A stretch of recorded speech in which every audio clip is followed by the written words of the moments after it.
Hey folks, David Frost, mystrategicforecast.com. You're here for another episode of Common Sense Market Analysis on Tuesday, December 9, 2014. And you're looking at a daily chart of the SPY. And guess what, folks? There's a chance that this may have been the final sell-off day that we were looking for, even though we were looking for a first target down here at 202. But today, you had what I would call a reversal day. It wasn't a big reversal day, but nevertheless, you came into this support level here. Okay, you reversed higher. In fact, let's take a look at the intraday chart. And you gapped down pretty good. Okay, rallied up a little bit and then fell off again. All right, and then you rallied up for the rest of the day. And let's go back to the daily chart. And what happened was you had higher volume than yesterday, which means that there was some institutional buying today. And what was interesting was in the middle of the day, before the S&P rallied back, your IWM, let's just go over there real quick. Your IWM was positive. And I'm going to show you the intraday chart of the IWM, and we'll talk a little bit about more what to expect from here. See, the IWM gapped down also with the S&P, but it just rallied all day long and right into the close. And that's a sign of strength, and you had a pretty good volume day in the IWM. So as a comparison, the IWM had about 2.2 million shares today. Average volume for the IWM is basically 1 million shares a day, if not even. Okay, so that's a good solid reversal day for the IWM. And if you look at the daily chart, you'll get a good picture of it. Look at that. You came almost down to the 200. You came into the support level down here, okay, right in here, and then you reversed up. And that in my book is a reversal day. And there's a chance that today, this morning, might have been the last sell-off before the end of the year rally. Now, you know, make no bones about it. You're still going to have some pullbacks, and you're still going to have maybe a test of the low before the end of the week's over, possibly. I'm not counting on it, but that's possible. But certainly, like I told you last night, I'm looking for a target on the S&P of about 2135. Okay, and I'm not saying that's going to happen before 2014 is out, but what I am saying is there's a pretty good chance that that could happen in January, and I think it's going to happen before the next real correction. This wasn't really a correction that we saw this week. It was just a pullback. I really thought we'd get at least another day of a down move, and if you look at the SPY, I was expecting us to at least get to this pivot high here, 202 roughly, 201.85.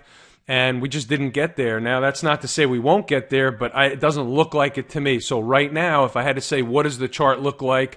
What does the market look like? It looks like the market, it looks like the forces in the market are so strong that it just wants to go higher. And the buy the dip crowd came in, and you had a reversal day. You had decent volume, higher than yesterday, which tells you that there was buying by institutions going on today, which means that, you know, there's forces behind the market pushing it higher.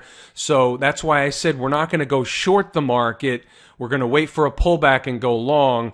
And today was a day where I think it was a telling day in my mind, telling us that the market just wants to go higher, and that's the way it is. So we take what the market gives us. We never impose our will on the market. I've told you that a number of times.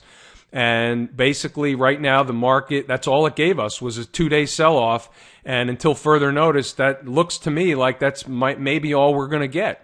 So it is what it is, and we're going to play it from there. So there's a lot of stocks that we can play for an up move into the end of the year, and the members will get alerts probably starting tomorrow. You know, Apple had a good day, good reversal day. Apple hit a low today of 109.35, finished at 114.20. That's a pretty darn good reversal day. Google hit a low today of 523.41, finished at 536.11. That's Google L, G-O-O-G-L. Okay, that another, you know, really solid reversal day. You know, let's just take a look at Google L for kicks here. Well, that's not it. Okay. You know, here you had, let's look at the intraday, okay? Here you had a low made right when the S&P made a low at 10:30 in the morning, and then you rallied up all day, finished almost on the highs. Okay, now you're gonna come and challenge this gap fill here at 538 and a quarter. That may or may not happen tomorrow, but it probably will happen tomorrow. And then we'll see what happens. You might get a pullback pattern, and then higher prices would probably be ahead of us.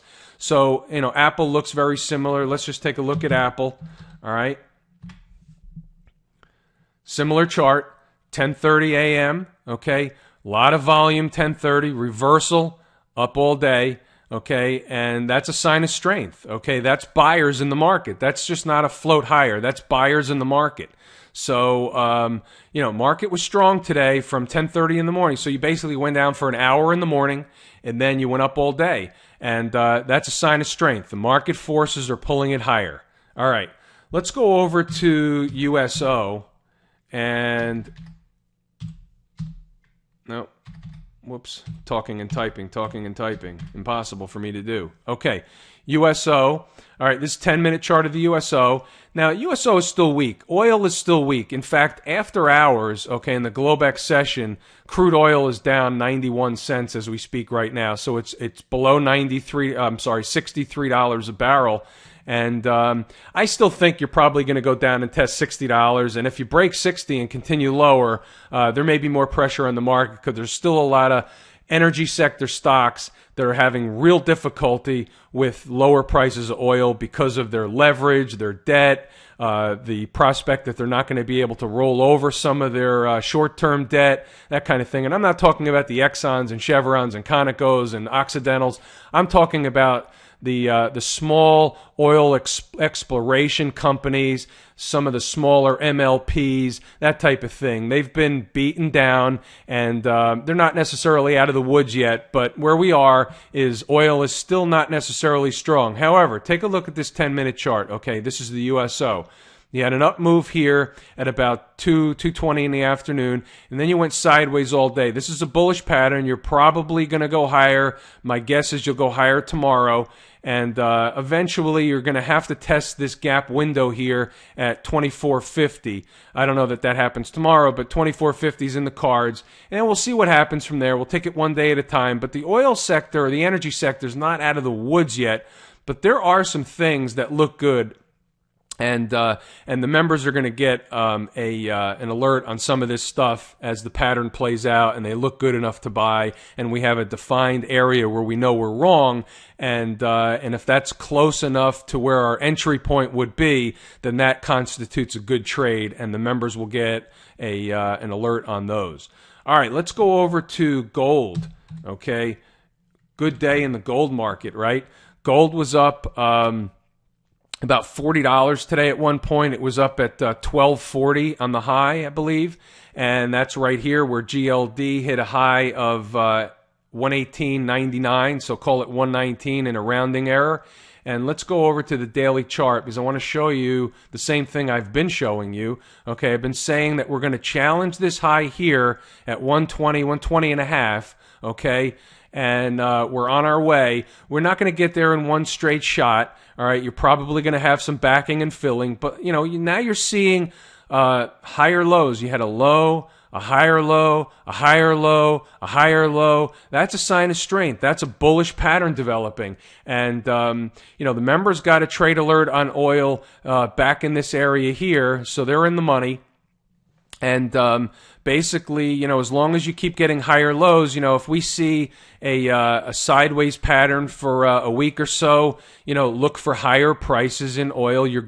Gold. You're gonna test this 120 and a half, and then we'll see where it goes from there. But then you're gonna challenge the 200 period moving average in this gap fill here. This gap window here, and then the gap fill, and then this area here. And it's not all gonna happen at once. And you're gonna have, you're gonna have pullbacks. You're gonna have sell-offs. You're gonna look like you're wrong and all that stuff. Gold and oil, but gold in particular is a volatile market. Okay, you're going to have another day where gold's down $20. That's just the way it works. Okay, that's going to put GLD down $2 for the day.